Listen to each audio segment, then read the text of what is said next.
नमस्कार रसिक प्रेक्षक हो, आज आपण ऐकणार आहोत एक अतिशय सुंदर कविता. कवितेचं नाव आहे शिकवलंस तू मला. मित्रांनो, असं म्हणतात की मनुष्य हा आयुष्यभर काही ना काही शिकत असतो. कधी कधी आपण स्वतःहून प्रत्यक्षरित्या काहीतरी शिकतो किंवा कधी कधी अप्रत्यक्षरित्या आपल्याला काही ना काही शिकवल्या जात असतं. म्हणजे बघा, आपल्या अवतीभोवतीची माणसं तर आपल्याला शिकून जातातच, पण ज्या निसर्गाच्या सानिध्यात आपण येतो तो निसर्गही आपल्याला खूप काही सांगून जातो.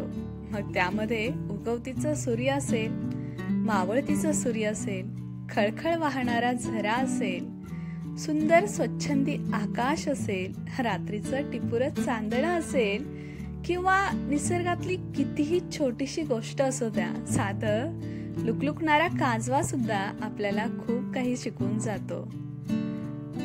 समुद्रकिनारी जायला कोणाला आवडत नाही हो, सर्वांना आवडतं. अशाच एका समुद्रकिनारी शांतपणे एकदा बसले होते आणि त्यावेळी मला एक कविता सुचली, जिचं नाव आहे शिकवलंस तू मला. आज ती मी तुमच्या समोर मांडण्याचा प्रयत्न करणार आहे.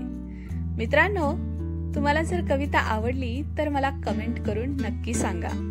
चला तर मग सुरू करूया. कवितेचं नाव आहे शिकवलंस तू मला. शिकवलंस तू मला त्या निळ्या शार समुद्रासारखं शांत राहायला. शिकवलंस तू मला त्या निळ्या शार समुद्रासारखं शांत राहायला, मोठमोठ्या लाटा बनून वाहायला. शिकवलंस तू मला त्या निळ्या शार समुद्रासारखं शांत राहायला, मोठमोठ्या लाटा बनून वाहायला.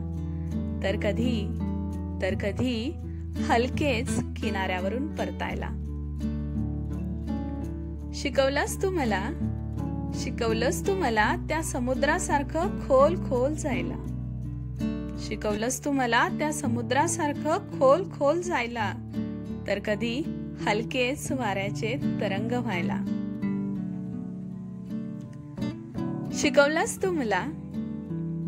शिकवलंस तू मला सारं काही मनात दडवायला. मनातलं कोलाहल, मनाची उलघाल मनातच लपवायला. शिकवलंस तू मला सारं काही मनात दडवायला. मनातलं कोलाहल, मनाची उलघाल मनातच लपवायला. शिकवलंस तू मला किनाऱ्यावर आनंद घ्यायला आलेल्याला आनंद द्यायला. शिकवलंस तू मला किनाऱ्यावर आनंद घ्यायला आलेल्याला आनंद द्यायला, तर घाव घालायला आलेल्याला गडप करायला. समुद्राचं रूप जसं सुंदर आणि लोभस, समुद्राचं रूप जसं सुंदर आणि लोभस, तसंच विशाल आणि तितकंच रौद्र. शिकवलंस तू मला बाहेरच्या विश्वाशी समरस होऊन आत नवं विश्व बनवायला. शिकवलंस तू मला बाहेरच्या विश्वाशी समरस होऊन आत नवं विश्व बनवायला, समुद्राच्या तळाशी खोल खोल जायला. शिकवलंस तू मला विविधतेने नटलेल्या जीवसृष्टीत रमून जायला. शिकवलंस तू मला जलपरीसारखं कणखर आणि स्वच्छंदी व्हायला. शिकवलंस तू मला जलपरीसारखं कणखर आणि स्वच्छंदी व्हायला. मित्रांनो, कविता आवडली असेल तर लाईक करा, शेअर करा आणि चॅनलवर नवीन असाल तर सबस्क्राईब